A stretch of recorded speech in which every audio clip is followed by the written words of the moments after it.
Welcome back to Taiwan Outlook. Join us today is Dr. Chiang, Acting Director of the International Affairs Department from the Taiwan Institute of Economic Research. Dr. Chiang, we've been talking about the regional integration, but there are growing concerns in Taiwan about Taiwan being marginalized in the process. Do you think that's a possibility, Taiwan being marginalized in the regional integration process? Well, if the process continue to be like that, then I don't quite like the word marginalization. Marginalization. What is marginalization is very difficult to define. But I would say Taiwan's benefit or Taiwan's interest would be affected negatively. If Taiwan continue to be left out, to be left behind, or to be the outsider of the regional integration process. But be it ASEAN +1 or +3, Taiwan is not in it, in the process. How can Taiwan, get involved in this regional integration process? Well, to solve the problem, I would say number one thing maybe depends on the cross-strait relations. All depends on Chinese policy or their attitude, how they look at this problem. That is Taiwan being marginalized or being left behind the regional integration. But what does process. China have in mind? Do they intentionally trying to marginalize Taiwan or to push Taiwan to the corner? Well, I would say yes. They try to push Taiwan into a corner or try to cut off Taiwan's linkage, economic linkage to the rest of the regions. But the second thing that I would talk is that Taiwan still can try something, can do something to improve the situation. That would be at least to secure the economic interest from this process. For example, the number one thing Taiwan should kind of assessing what kind of a negative impact would be in the future, in the near future, if those FTAs in the region being signed, being formed a couple years later. What would be the biggest impact, economic negative impact on Taiwan? And if we know what is that, then we can do in advance, for some policy or to diversify our investment, or try to get those overseas investment to those country that has been in the process, and we can look at which country we get the most benefit from that process, and then we try to invest in that country. For example, Vietnam is a good case. Vietnam is involved all the process, and Vietnam is also becoming the member of WTO. So we should use that kind of, the second linkage to get the benefit or to secure our interest. And second is try to get into the system or the process. Well, in the past, we are insisting that we must have some sort of official position in that process, then we can do it. But in this kind of situation, you got to be very pragmatic. For example, you can ask ASEAN or East Asia Summit or ASEAN Plus X system to allow Taiwan some representative from the business or from the academy or from the non-government organizations. But didn't Taiwan try that before? To request any presence? In my knowledge, I don't know. But at least so far, we haven't heard any representative from Taipei or from Taiwan to participate in that process. So at least we must go into that process to know what's happening and what's going to happen, what's going to have in the near future. And then in some cases, then we cannot participate. We know how to handle it. But can we do that through the APEC channel? Getting the information and getting the analysis we need? I would say they would be indirect. They would be indirect. But more directly, that we must participate directly. But is there any think tank or government agencies doing the things that you talk about? Or overall assessment of possible impacts on Taiwan? Possible impact. We did some research. We did some research before. However, the cases are increasing. There are so many cases in the region. So far in East Asia region, we have about 40 FTAs. Yeah. They are either under negotiation or has been enforced. Yeah. Yeah. But Taiwan has been trying to sign FTAs with some key countries, you know, including the U.S. and Japan. Yeah. But so far, to no avail. You know, Taiwan has difficulties in signing FTAs, especially with those Southeast Asian countries. How do you explain the difficulties that Taiwan is encountering? Well, political factors influence a lot in Taiwan's case. Yeah.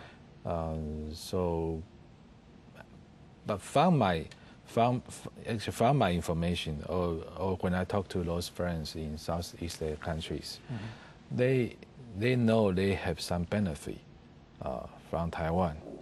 If they can sign FTA with Taiwan, they actually can get some benefit. But the reason they don't dare to sign FTAs with Taiwan is because of political pressures. So no country in the region dares take the lead and sign FTA with Taiwan? So far, no. And they will look at the United States as a green light. If the United States can sign the FTAs with Taiwan, for those countries, they will say, well, we got a permit. Yeah. So do you think that this domino effect will start with the U.S.? But it appears to us that U.S. now is not ready or is not willing to sign FTA with Taiwan. So how could that happen? Well, so that makes the case more difficult. Yeah. Because the United States so far is not considered Taiwan as their priority to sign, to form, or to talk about FTAs. That's right. And also the TPA, that is trade authorization,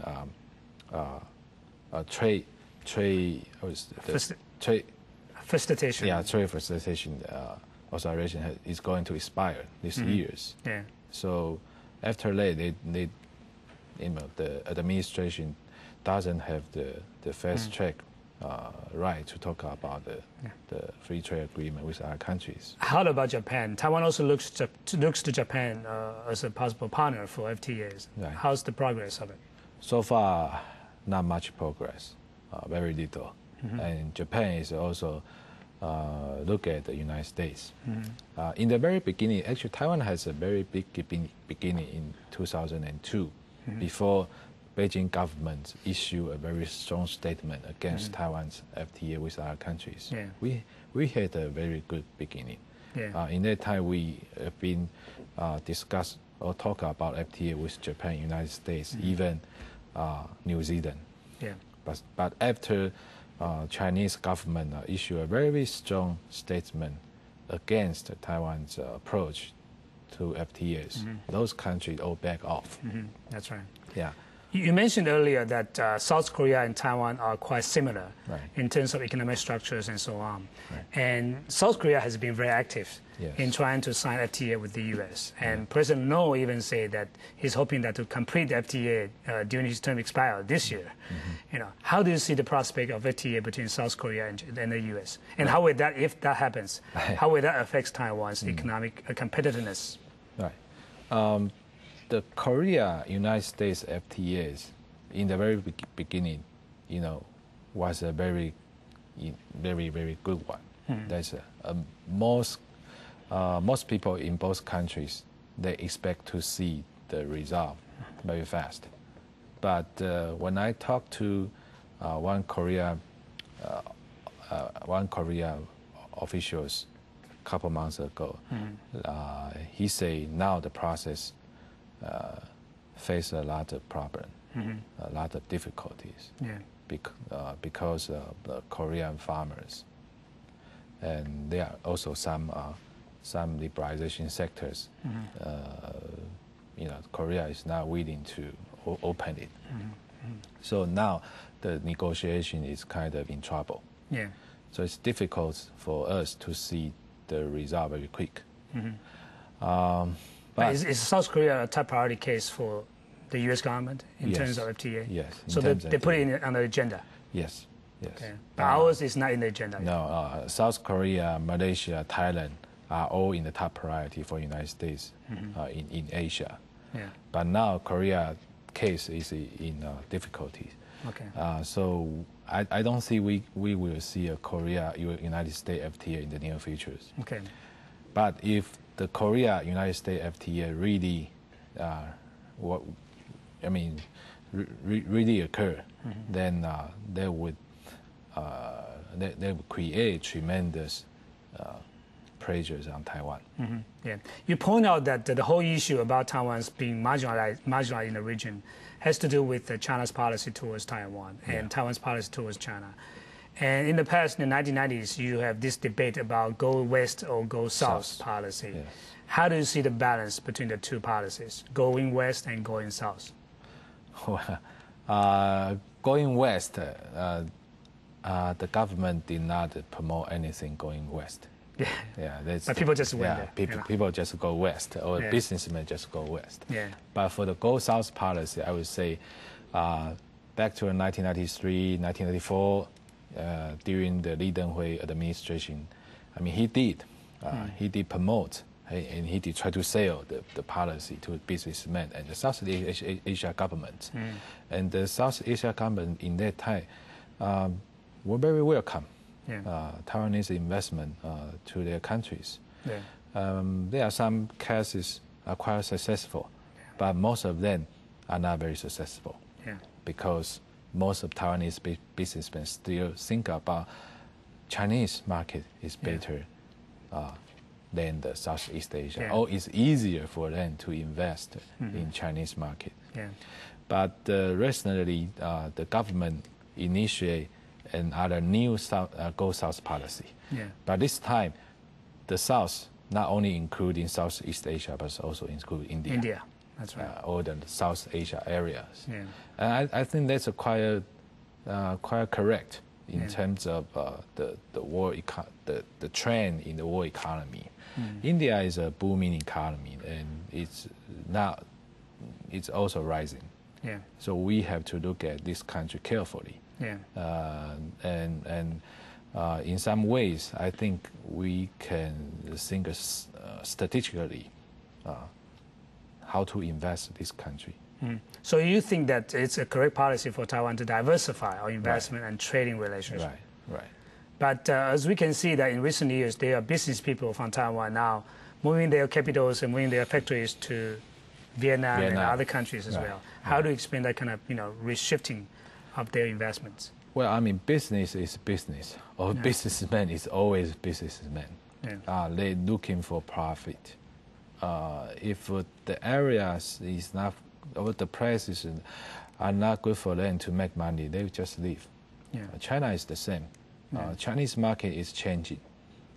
The wage is increasing, cost is increasing, and the living quality is not good.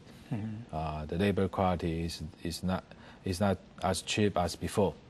So a lot of businessmen now they are considering the second place for them to invest or to lower their cost.